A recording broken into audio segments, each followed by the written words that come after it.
consider myself to be someone who lives in a call and response universe. The universe beckons to me and calls to me, and it's up to me to respond.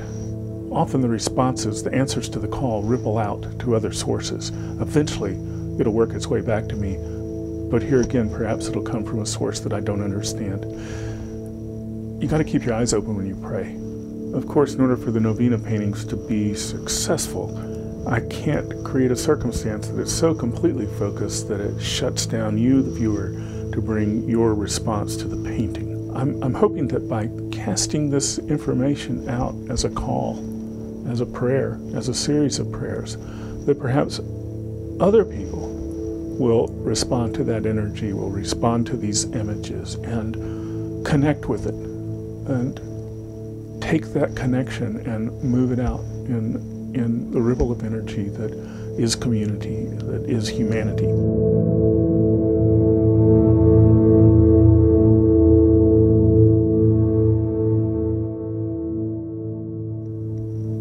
A little over a year ago, when the tsunami and the earthquake hit Japan, my son Isaac was living there. It took me a long time to connect with him. Finally, we were able to connect on Skype and talk face-to-face, as it were, over the computer screen. And I could just take one look at his face and just see the enormity and the immensity of the problem in the landscape of his eyes and his concern as it was etched into his forehead. It was beyond his comprehension. It was a composition, an arrangement that was beyond his comprehension. And as soon as we got offline, I started working on some paintings because that seemed like the only way I could process this information. In doing so, I realized that that's how I process a lot of information, is through painting. I began working on that piece, and I painted first one and then the other until I had 9 paintings. I was showing them to my sister, Daniel de Wit, and she said, "Well, you've created a novena." I said, "I have? What's a novena?" I had no idea. She's Catholic, and she told me it was a series of 9 prayers. The novena series is about making 9 paintings.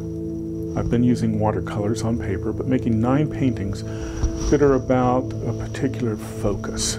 I knew I wasn't through with that series, and I began another grouping of 9 paintings. The novena for Sendai. Sendai was the hardest hit by the tsunami. As soon as I finished the novena for Sendai, my sister, Mary, was diagnosed with breast cancer, and it required a mastectomy, and she chose to get a double mastectomy rather than have to deal with potential recurrence. As she was dealing with that, then my wife Sheila was diagnosed with breast cancer. In making a painting, this is kind of the threshold moment that is akin to threshold moments that we have, for example, when we are diagnosed with a disease.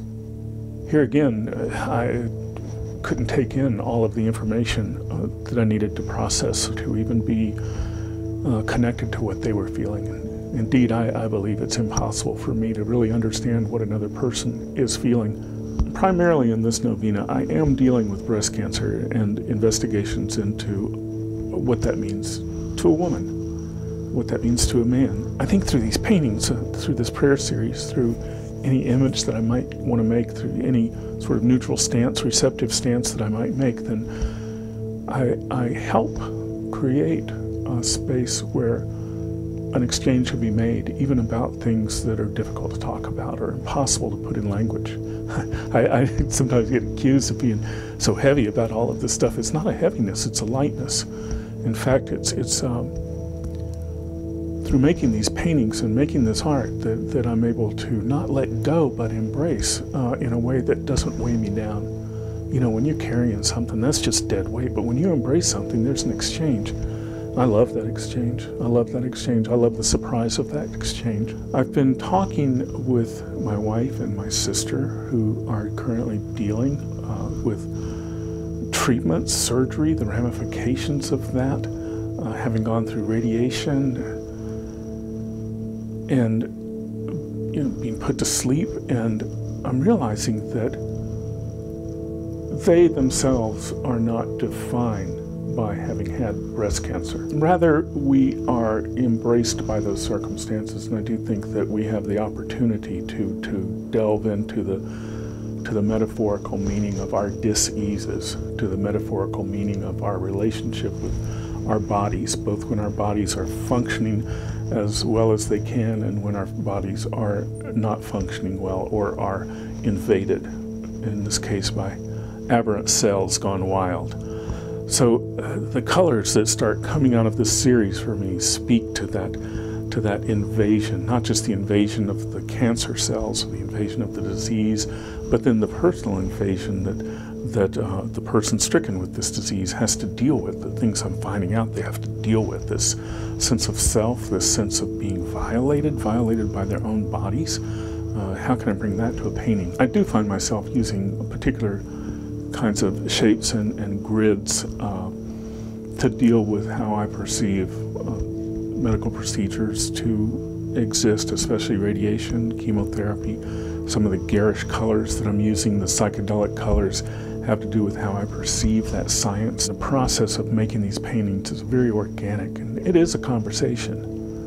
I talk to the paint, I talk to the water, I talk to the gravity that moves that water around, I talk to the saturation. I use the circle in many ways to represent the completeness of life that includes birth and death. I use the square to speak to the ancient concept of the perfection of four, the four seasons, the four directions. In the way I look at it, I perceive the square as being the Trinity, including the sacred feminine. Here the circle is becoming the breast, and it's representing fertility. It's also representing a maze of fibrous tissue, and that's kind of what I'm representing here as I'm starting to understand what I'm representing, is this fiber, that is the human body, these series of ducts, these series of channels and vessels that intertwine and provide this interior roadmap of being. The process of making a painting becomes a deeply meaningful experience for me. As I work on these pieces, I find myself turning them so that as I saturate the paper with water and drop the pigment on it, that the pigment can run in a particular direction, and I channel that as best I can. Sometimes it runs places that I don't know it needs to run. Sometimes it tells me that I need to move in this other direction. And even as I make these simple little observations on paintings, then I become receptive and open to the greater significance that that information can provide in my life and in my life as I communicate with you. I suppose if I were to feel successful as an artist, then I would hope that the viewer, you, would not necessarily try to emulate my experience, but would feel invited to overlay your experience on this surface as if your emotions and your connection was a glaze, a patina.